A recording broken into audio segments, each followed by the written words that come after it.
Bonjour, j'enregistre ce deuxième podcast sur le track record de l'investisseur français à la suite d'une réaction suite à un podcast précédent sur le track record de l'investisseur français.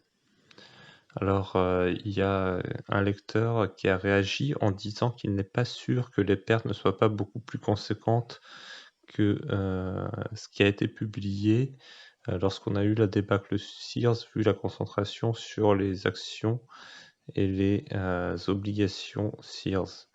Et ce lecteur, qui à l'époque était abonné de l'investisseur français, avait eu un goût amer suite à des remaniements de portefeuille qui lui laissaient penser que les chiffres publiés n'étaient pas les bons.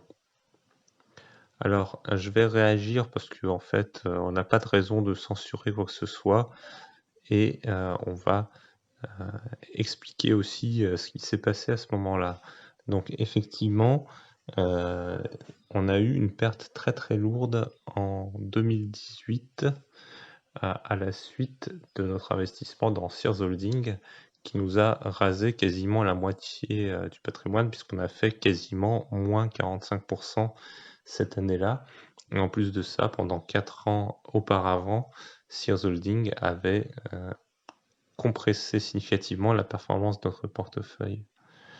Ensuite, en fait, on a eu effectivement des remaniements de portefeuille, mais c'était pas des vrais remaniements de portefeuille, c'est-à-dire qu'il y a un actionnaire qui est sorti de l'investisseur français à l'époque, donc la part de capital qu'il a emporté en gardant d'ailleurs les actions de son portefeuille. À ce moment-là, donc, sa part a été réduite dans la part du portefeuille. Donc, la façon dont on a traité la sortie de cet actionnaire, c'est qu'on a simplement pris la performance à cette date-là et au moment de son retrait de capital, on n'a pas bougé la performance. Et à quelques jours d'intervalle, un nouvel actionnaire est arrivé. Donc, on a pris la performance à cette date-là et on a traité ça comme un apport du portefeuille sans que ça impacte la performance. Et effectivement, après l'apport du portefeuille, en fait, on a réinvesti cet apport dans Gaïa et également dans le portefeuille original, on a vendu des titres Sears pour aussi investir dans Gaïa, en fait. Donc, on a effectivement remodelé le portefeuille pour que le portefeuille soit exposé à l'époque à 50% à l'entreprise Gaïa. Donc, on a fait ça, mais si il n'y avait pas eu ce mouvement d'actionnaires, en fait, les performances auraient été exactement les mêmes, parce que ce qu'on aurait fait dans ce cas-là, c'est qu'on aurait vendu des titres Sears pour pouvoir créer une position Gaïa à hauteur de 50% du portefeuille. C'est ça qu'on aurait fait, hein. Et donc, dans les faits, qu'il y ait eu ces mouvements d'actionnaires à l'IF qui ont impacté la composition du portefeuille de l'investisseur français, ou qu'il n'y ait pas eu ces mouvements, en fait, on aurait quand même fait le portefeuille de la même manière, avec 50% d'actions Gaïa, et de cette manière-là, justement, on aurait eu exactement les mêmes performances. Donc, la performance sur Sears aurait été calamiteuse comme elle l'a été, du reste, sur notre portefeuille.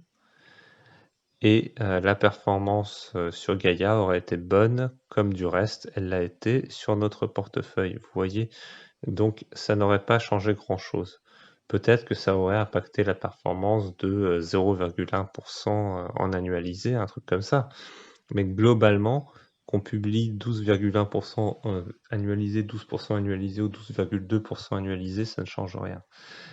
Aussi, une autre question qui est publiée par cette ancienne abonnée à l'investisseur français, c'est que en fait, les performances, pourquoi on n'en fait pas fi? Parce que en réalité, ce qui compte à l'investisseur français, c'est qu'on fasse les choses avec honnêteté et cœur, et il n'a pas de doute sur le fait que, en fait, on fait vraiment les choses avec honnêteté et cœur à l'investisseur français. Donc, pourquoi est-ce qu'on fait pas simplement fi des performances en disant que on n'est pas là pour faire une performance à l'investisseur français? Alors, en fait, ça, c'est une remarque qui est très pertinente, mais en fait, on a quand même certains abonnés à l'investisseur français, et on a également des lecteurs à l'investisseur français qui sont curieux de connaître la performance de nos stratégies d'investissement dans le temps. Donc, c'est pour ça qu'on publie les performances en valeur de la part, et on précise en plus à chaque fois qu'on les publie, comme le dit justement ce lecteur et ancien abonné de l'investisseur français, que les performances passées ne présagent en rien des performances futures, et c'est tant mieux. Donc, on le dit clairement, mais pour les curieux sur nos performances, on publie les performances et on le fait avec honnêteté. Euh, Très honnêtement, si j'étais malhonnête, j'aurais minimisé l'exposition à Sears dans les reportings. Au fur et à mesure, j'aurais magouillé là-dessus et j'aurais pu performer de 20% par an, 30% par an, facile, vous voyez. Donc, c'est pas ce qu'on a fait. On a publié notre contre-performance sur Sears qui nous a énormément impacté dans la gestion du portefeuille. On a préféré le publier, et franchement, on l'a publié honnêtement parce que prendre moins 45% en 2018, c'est ridicule, mais bon, le ridicule ne tue pas, et heureusement pour nous. Donc, cette année-là nous a beaucoup plombé. En plus de ça, les 4 années précédentes, Sears nous a beaucoup plombé également. Donc, on a préféré publier honnêtement la performance négative sur Sears, qui ne reflète pas du tout la performance des autres actions qui ont été présentées à l'IF. Certaines qu'on n'avait même pas en portefeuille. On avait présenté Claranova, par exemple, qui à l'époque s'appelait AvantQuest Software, qui a fait plus de x10 quand on l'a présenté. On avait présenté également des sociétés qui n'ont pas eu le même succès, c'est vrai, mais on a aussi présenté l'entreprise Somero qui a fait plus de x10. Donc vous voyez, on a présenté quand même des choses qui ont fait beaucoup mieux que ce qu'on avait en portefeuille. Voilà. Et même pour les investisseurs les plus patients, pour ceux qui seraient simplement venus et qui auraient investi dans Bank of America à 5 dollars ou 7 dollars aujourd'hui, Bank of America cote 46,44 dollars. Il n'y a pas longtemps, ça cotait 48. Ok. Donc, c'est quasiment aussi un x10 sur une capitalisation énorme qui est celle de Bank of America.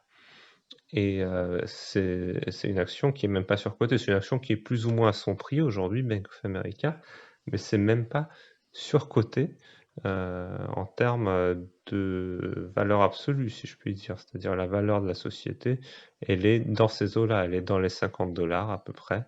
Donc la société est à son prix, et au cours actuel de Bank of America, on peut espérer faire le ROE de Bank of America qui devrait progresser avec un environnement de taux en hausse.